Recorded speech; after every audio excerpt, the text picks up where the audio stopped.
ආයිබෝවන් සුබ දවසක්. අපි වීඩියෝ සීරීස් එකක් කරගෙන යනවා මේ තනකොළ වගාව සම්බන්ධයෙන්, නෙපියර් තනකොළ වගාව සම්බන්ධයෙන්. ඒකේ මම ඔය කට්ටියට මුලදීම පෙන්නුවා මේ තනකොළ දඬු ගෙනල්ලා කොහොමද මම ඒවා හිටව ගත්තේ කියලා පෙන්නුවා. ඊට පස්සේ මාසෙකින් වර්ධනය වෙලා තියෙන ආකාරයත් මම ඔය කට්ටියට වීඩියෝ එකක් කරලා තියෙනවා. දැන් මම අද පෙන්වන්න යන්නේ මේ දඬු හිටවලා දින 60කට පස්සේ වර්ධනය වෙලා තියෙන ආකාරය පෙන්වන්නට තමයි මේ අද වීඩියෝ එක කරන්න මම කල්පනා කරේ. මේ තියෙන්නේ ඕස්ට්‍රේලියන් රෙඩ් නෙපියර් තනකොළ වර්ගය. බලන්න දින 60කට පස්සේ වර්ධනය වෙලා තියෙන ආකාරය හොඳටම හැදිලා තියෙනවා. එහෙනම් පඳුරු දාලා තියෙනවා. නැටි හොඳට පඳුර පැල හොඳට හැදිලා, හොඳට කොළ ප්‍රමාණය හොඳට හැදිලා, දණ්ඩ හැදිලා තියෙනවා. හරි. අතර මේ හරියට හොඳට අවුව තියෙනවා. ඒ නිසා මේ ගස් ටික හොඳට පඳුරු දාලා හොඳට හැදිලා තියෙනවා. මේ පළවෙනි පාර හිටවලා පළවෙනි පාර තාම පඳුරු ලොකුවට හැදිලා තියෙනවා. අතරම මේකේ මේ කොළ ප්‍රමාණයත් වැඩි, ලීෆි ගතියත් වැඩි මේ ඕස්ට්‍රේලියන් රෙඩ් නෙපියර් එකේ. එතකොට දැන් මේවා කට්ටියට සතුන්ට කන්න දෙනවා නම් දැන් මේ වයසේදී කපලා දෙන්න පුළුවන් පළවෙනි පාර. ඊට පස්සේ දින 40 45න් වගේ කපලා දෙන්නත් පුළුවන්. මම දඬු ගන්න බලාපොරොත්තු වෙන නිසා තව ටිකක් මෝරන්න තියලා තමයි මම කපන්න බලාපොරොත්තු වෙන්නේ. මේක ඕස්ට්‍රේලියන් රෙඩ් නෙපියර් එක. දින 60කට පස්සේ හැදිලා තියෙන විදිය.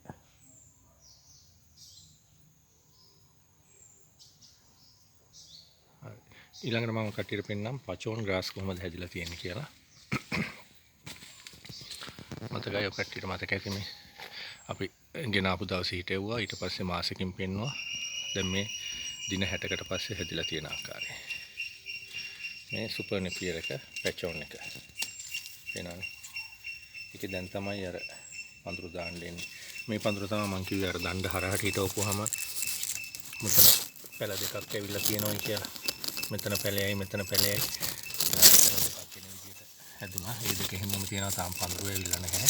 මේක දණ්ඩ දිගාතර හිටෙව්වට පස්සේ මාසෙකින් මම ওই කට්ටියට පෙන්නේ දිගාතට දණ්ඩ දිගාතට හිටවපු පැලේ කියලා. ඒකෙන් තව පැලයක් ඇවිල්ලා තියෙනවා.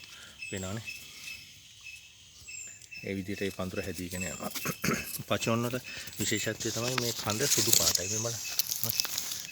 මේ දණ්ඩ සුදු පාටයි. පේනව නේද කට්ටිය? පචෝන් දණ්ඩ සුදු පාටයි තියෙනවා. පුරුක් ළඟ සුදු පාටයි. පේනවනේ? පචෝන් පඳුර වල දණ්ඩ සුදු පාටයි. මේකත් පචෝන් ගහ. මේ පඳුරත් එහෙමයි. දණ්ඩ මෝරන් හරිය තියෙනවා, සුදු පාට තියෙනවා. ගහේ උඩට යන කම්ම තියෙනවා. එහෙම තමයි. ඒකෙන් පැචෝන් ගස් අපිට අඳුර ගන්න පුළුවන්. පැචෝන් පඳුරු අඳුර ගන්න පුළුවන්. මේ දඬු සුදු පාටයි. මේ දින 60කට පස්සේ වර්ධනය වෙලා තියෙන ආකාරය පැචෝන්. ඔයටිට හිටවන කොටත් මම පෙන්නුවා කොහොමද හිටෙවි කියලා. ඊට පස්සේ දැන් මාසෙකින් පෙන්නුවා. ඊට පස්සේ දැන් මේ දින 60න් හැදිලා තියෙන විදිය තමයි මම කට්ටියට පෙන්නන්නේ.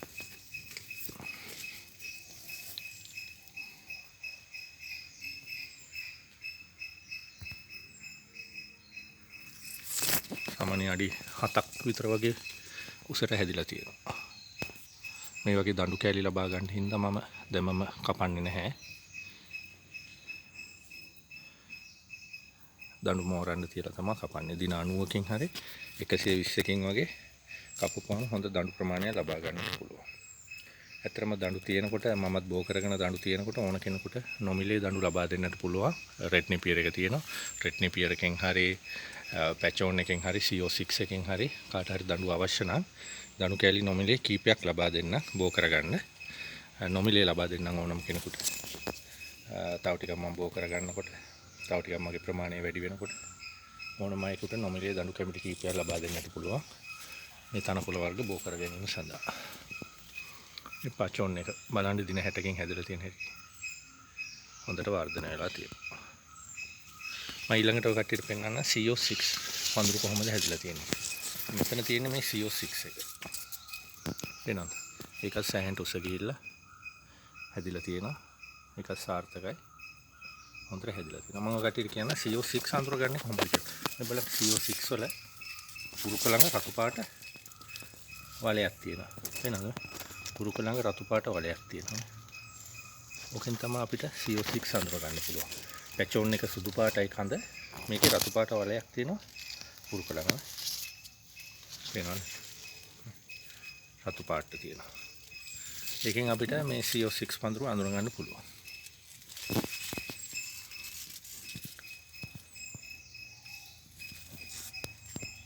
වෙනවනේ මේ CO6 එක දින 60කට පස්සේ.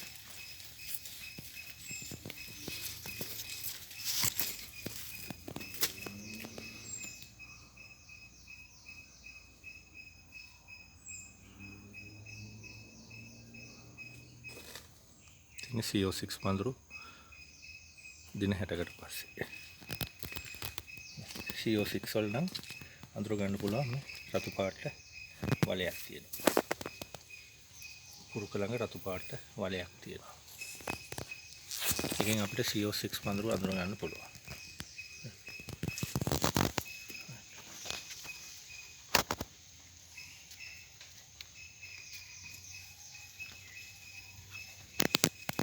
හරි. එහෙමනම් මේ වීඩියෝ එකත් එක්ක එකතු වුණ හැමෝටම බොහොම ස්තුතියි. ඉදිරියේදී තව වීඩියෝ ගෙන්න බලාපොරොත්තු වෙනවා. මේ වීඩියෝ එකටත් ලයික් එකක් දාලා සබ්ස්ක්‍රයිබ් කරලා අපිත් එක්ක එකතු වෙන්න කියලා හැමෝගෙම ආරාධනා කරනවා. එහෙනම් හැමෝටම ස්තුතියි. සුබ දවසක්.